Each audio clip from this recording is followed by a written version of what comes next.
You go before us. Nothing can stand against the power of our God. You shine in the shadow. You bring everybody. Nothing can stand against the power of our God. Almighty fortress, you go before us. Nothing can stand against the power of our God. You shine in the shadow. You win a revival. Nothing can stand against the power of our God. With your sword also,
Hola amigos y familia de Gente Unida que nos acompañan una vez más.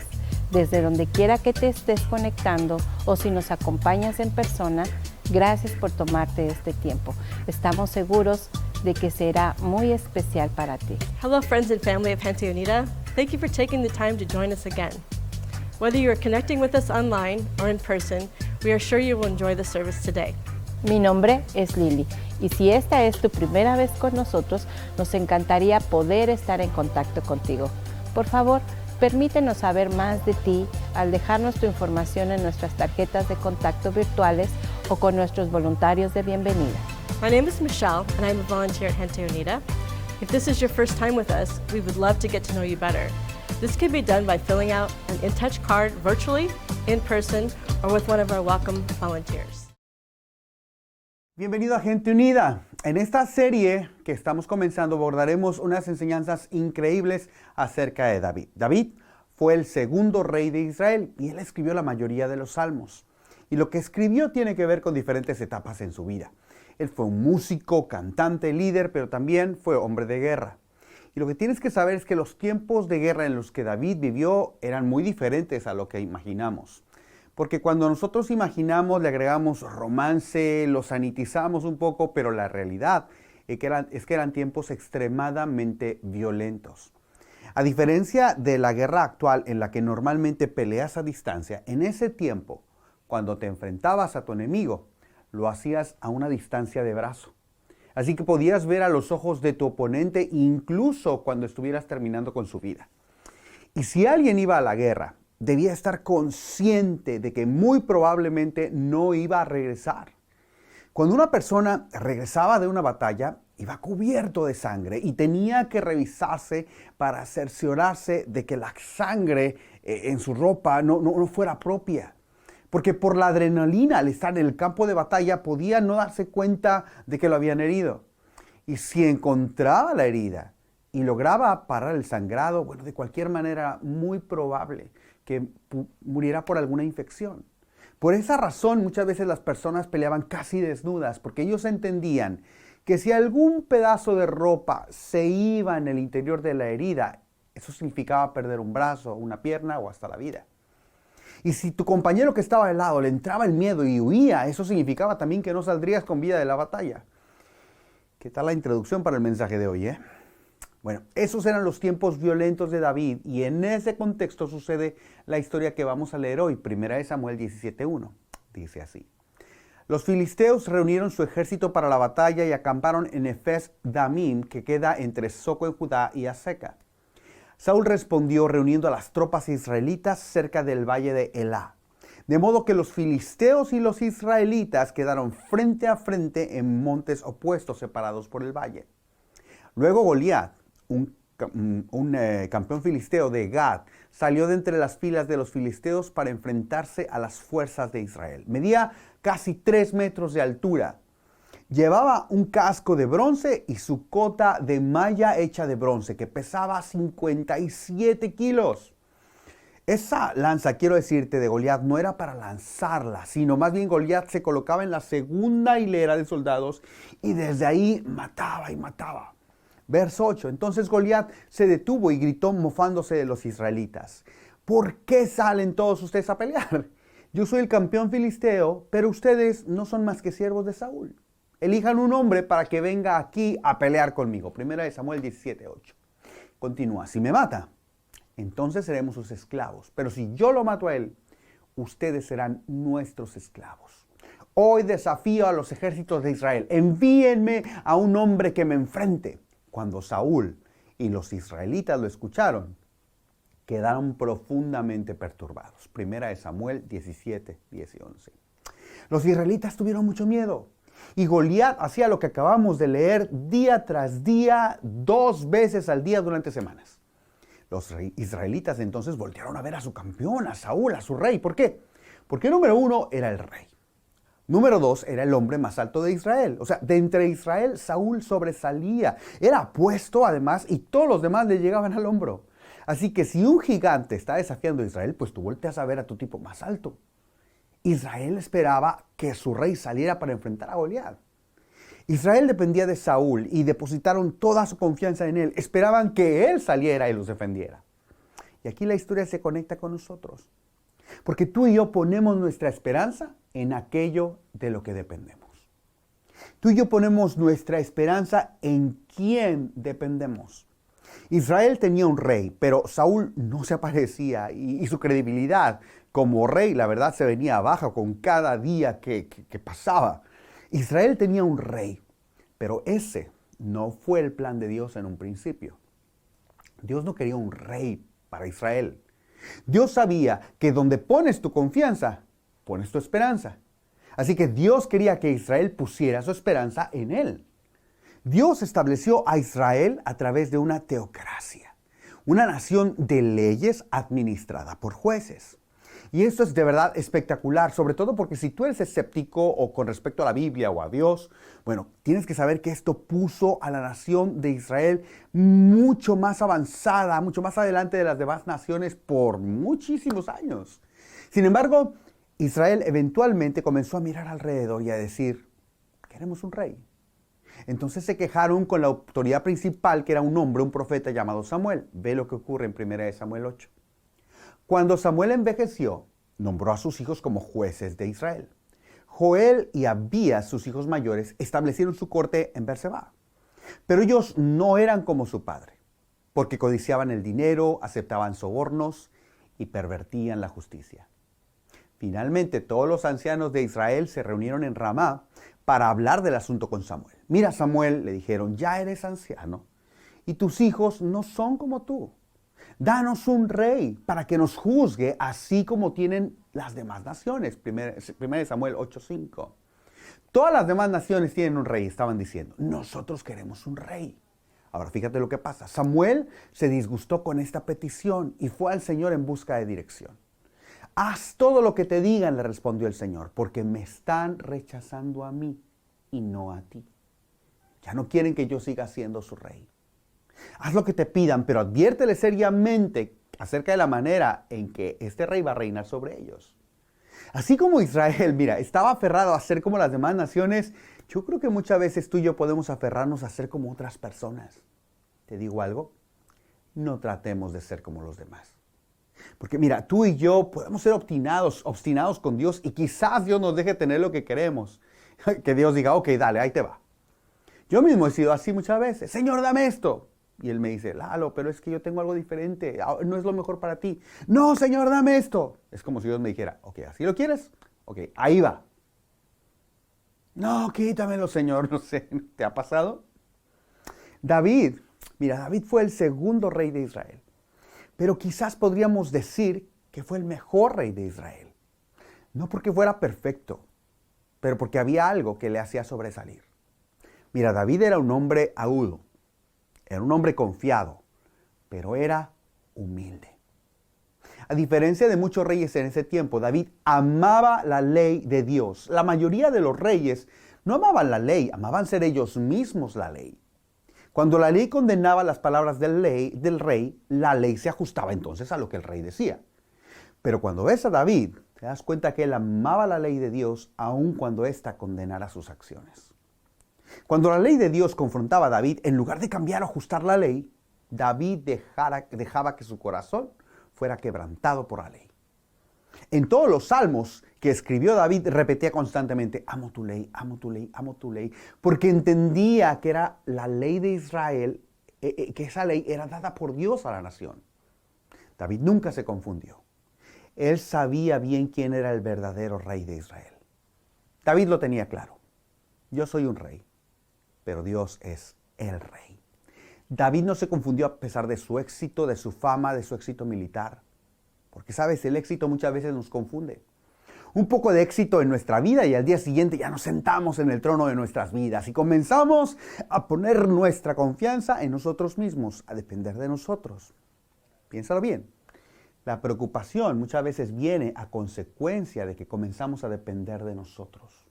Comienzas a depender solo de ti. David, el rey de Israel, no cometió ese error. Así que regresemos a la historia. Aquí David entonces tiene alrededor de unos 15 años y ahí está este muchacho llevando un paquete de provisiones, se abre paso hasta las primeras líneas de batalla para ver lo que está pasando Y David escucha, pero en lugar de sentirse perturbado, con miedo, aterrado, David se sintió ofendido. Y en las preguntas que hace este pequeño muchacho nos podemos dar cuenta de la claridad con la que David veía. Nadie había hecho ese tipo de preguntas. Nadie había visto las cosas desde esa perspectiva. Verso 26. David les preguntó a los soldados que estaban cerca de él: ¿qué recibirá el hombre que mate al filisteo y ponga fin a su desafío contra Israel? A fin de cuentas, ¿quién es este filisteo pagano al que se le permite desafiar a los ejércitos del Dios viviente? O sea, cuando David dice pagano, se refiere a que Goliat estaba fuera del pacto de Dios. Goliat estaba fuera de la protección de Dios. ¿Quién se cree que es? ¿Y por qué nadie hace nada? Yo estoy acá, él está allá, o sea, no hay manera de perder. Y todo esto llega a oídos del rey Saúl, que por ahí le llegaron a que alguien estaba hablando de encarar a este gigante finalmente. Saúl lo manda a llamar, lo ve y de alguna manera lo descalifica. No es un soldado, no tiene cicatrices, no tiene marcas de batallas. Y descubre que David tan solo es un pastor de ovejas, el hermano menor de 3 soldados veteranos. Primera de Samuel 17:33 dice: no seas ridículo, respondió Saúl. No hay forma en que tú puedas pelear contra ese filisteo y ganarle. Eres tan solo un muchacho y él ha sido un hombre de guerra desde su juventud. Mira, Saúl estaba a punto de despedirlo, pero David le dice entonces: yo sé que no soy un hombre de guerra, pero cuando cuidaba las ovejas de mi papá, cuando llegaba un león o un oso y se llevaba una oveja, en vez de hacer lo que todos los demás hacen y quedarme nada más con el resto del rebaño, yo iba tras la perdida. Y yo iba tras el animal y le quitaba la oveja. Verso 36, observa: lo he hecho con leones y con osos y lo haré también con este filisteo pagano. ¿Por qué? Porque ha desafiado a los ejércitos del Dios viviente. El mismo Señor que me rescató de las garras del león y del oso, me rescatará de este filisteo. En otras palabras, mire, yo soy bueno, pero no es para tanto. David no se confundía. Simplemente veía las cosas de una manera como nadie las veía. Porque David sabía algo. David sabía que el hombre o la mujer cuya esperanza está en el Señor no debe temer. David estaba diciendo: déjenme hacer lo que ningún hombre se atreve a hacer, incluyéndolo usted. Y lo más increíble es que a través de las Escrituras no solo podemos ver lo que David dijo o hizo, a través de los salmos que escribió podemos adentrarnos en su mente, en sus emociones, sus pensamientos. Años después, David escribiría lo siguiente, Salmo 25. Oh Señor, te entrego mi vida, confío en ti, mi Dios. Podríamos preguntarle: ¿dónde está tu esperanza, David? ¿En tus habilidades, en tu poder, en tu influencia como rey? No, mi esperanza, mi confianza está en el Señor. Y esta es la postura que Dios buscaba de toda la nación de Israel, pero no fue así. En este segundo rey de Israel encontramos una postura que tu Padre Celestial quiere que mantengamos. David luego escribe algo que los reyes normalmente no escribían.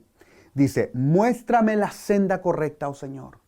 Señálame el camino que debo seguir. Guíame con tu verdad y enséñame. Porque tú eres el Dios que me salva. Todo el día pongo en ti mi esperanza. Y esto es increíble. Un rey diciéndole a Dios: guíame, guíame. Así que este muchacho agudo, confiado y humilde se abre campo y se abre paso al campo de batalla. Y solo nos podemos imaginar lo que sucedió en ambos lados de los ejércitos. Imagínate a los filisteos viendo: es un muchacho, no lleva armadura, ya ganamos. ¿No? Ahora imagínate los israelitas de su lado. Lo vieron y ya valió. Ese muchacho va a representar a los ejércitos de Israel, porque si perdemos vamos a ser esclavos. Verso 45. David le respondió al filisteo: tú vienes contra mí con espada, lanza y jabalina, pero yo vengo contra ti en el nombre del Señor de los ejércitos celestiales, el Dios de los ejércitos de Israel, a quien tú has desafiado. Y continúa y le dice: déjame decirte qué va a pasar en el futuro, Goliat. Verso 46. Hoy el Señor te conquistará, y yo te mataré y te cortaré la cabeza. Y luego daré los cadáveres de tus hombres a las aves y a los animales salvajes. Y todo el mundo sabrá que hay un Dios en Israel. Todos los que estaban ahí reunidos sabrán que el Señor rescata a su pueblo, pero no con espada, no con la lanza, no. Esta es la batalla del Señor y los entregará a ustedes en nuestras manos. Wow. Y entonces David mató al gigante y instantáneamente se convirtió en la persona más famosa de Israel. Salió en todas las revistas, era trending topic. Bueno, David fue algo increíble, renombre, popular. Porque David simplemente hizo lo que Saúl no hizo. Porque David vio algo que Saúl no pudo ver. Que aquellos cuya esperanza está en el Señor, no deben temer.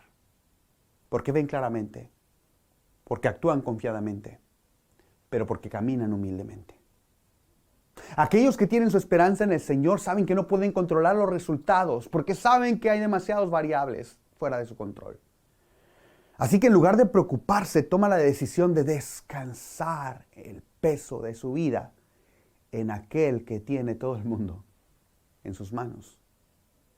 Salmo 25 dice, porque tú eres el Dios que me salva. Todo el día pongo en ti mi esperanza. Imagínate levantarte mañana en la mañana y antes de todo hacer esta declaración. Imagínate en medio de ese momento de éxito repetir estas palabras. Todo el día pongo en ti mi esperanza. Y en esos momentos en donde parece que el mundo está en tu contra y que Goliat va a acabar contigo, le dices a tu corazón, porque tú eres el Dios que me salva. Todo el día pongo en ti mi esperanza. Porque yo no puedo controlar los resultados, porque no tengo control de las variables. Ese era David, un rey imperfecto, un hombre imperfecto, pero que nunca le dio la espalda a la ley de Dios. David nunca se confundió. Él sabía, yo soy un rey, pero él es el rey. Su esperanza, aún como el rey, estaba en el Señor. Él es el rey, yo soy su hijo y estoy bajo su autoridad. Y si tú estás aquí y consideras a Jesús tu Señor y te consideras un seguidor, un discípulo de Jesucristo, entonces tu vida se va a ver diferente. Tengo un Padre en el cielo, tengo diferentes principios y entonces mi vida se va a ver diferente. Yo no puedo hacer lo que me dé la gana. Si Dios es mi Dios, entonces entiendo que nací con un propósito y mi meta es cumplir ese propósito. Porque estoy por debajo de un rey que tiene autoridad en mi vida. Tengo roce con otra persona, entonces ¿qué pasa? Mando a la persona por un tubo, no le hablo. A mí me vale y nunca le voy a hablar otra vez. No puedo hacer eso. ¿Por qué? Porque tengo un estilo de vida diferente y estoy por debajo de un rey que tiene autoridad en mi vida. Y entonces yo necesito humillarme, tenga o no tenga razón, necesito ir y arreglar el asunto. Necesito perdonar. Necesito avanzar. Otros pueden hacer lo que quieran y pelearse y no hablarse, pero si soy un seguidor de Jesús, un discípulo de Cristo, estoy llamado a vivir diferente y no acoplarme al estilo de vida de los demás. Tú debes ser diferente, yo debo ser diferente. A David, el no confundirse le dio una claridad en la vida increíble. Y eso a ti y a mí nos puede cambiar la vida. Pero no fue siempre así con David. Ahí vamos a dejar la historia el día de hoy. La semana entrante continuaremos. Pero yo quisiera hacer una oración. Si tú quisieras en este momento de verdad poner tu confianza en Jesús, poner tu confianza en Dios. Quizás has estado confundido con esas pruebas de éxito y de alguna manera llegaste a terminar confiando, dependiendo solamente de ti, de tus capacidades, de tus fuerzas, de tu educación. Quizás de tus recursos financieros, quizás de tus habilidades, quizás de alguna persona. Pero a través de este mensaje quiero recordarte, tu confianza debe estar mejor depositada. Y no hay mejor lugar que depositarla en Dios. Así que si quieres, ora ahí donde estás conmigo y dile así: Dios, perdóname, porque me he confundido y mi confianza la he puesto en otro lugar. Cuando hoy recuerdo y entiendo que si quiero vivir sin temor, necesito poner mi confianza completa y absoluta en ti. Mi dependencia está en ti. Mi esperanza está en ti. Señor, si ha habido temor en mi vida, pero hoy yo quiero levantarme con el valor, con la certeza, pero también con la humildad de saber que tú eres Rey y que tú estás en control de los resultados, que todas las variables tú las tienes en tus manos y que si tú eres mi Rey, yo vivo bajo tu autoridad. Señor, te amo. Guíame, guíame. En el nombre de Jesús. Amén. Amén.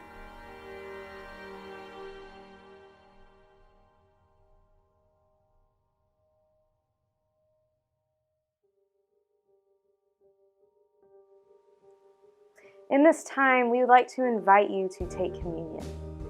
Whether you're by yourself, with friends, or with family, I invite you to get some bread and some juice or some wine and come and take a moment to reflect on what Jesus has done for you. Reflect on the sacrifice He made on the cross because He loved you so much. And take that bread and remember His body broken for you. And drink the juice or the wine and remember His blood spilled out. God, we thank you so much for who you are. We thank you for the sacrifice you made and the love you give us, of which we are forever undeserving. And Lord, in this time, we just stop. We stop to reflect, and we stop to thank you for your amazing and unending. In Jesus' name. Gracias por acompañarnos. Nos vemos la próxima semana. Thank you for watching. We'll see you next week.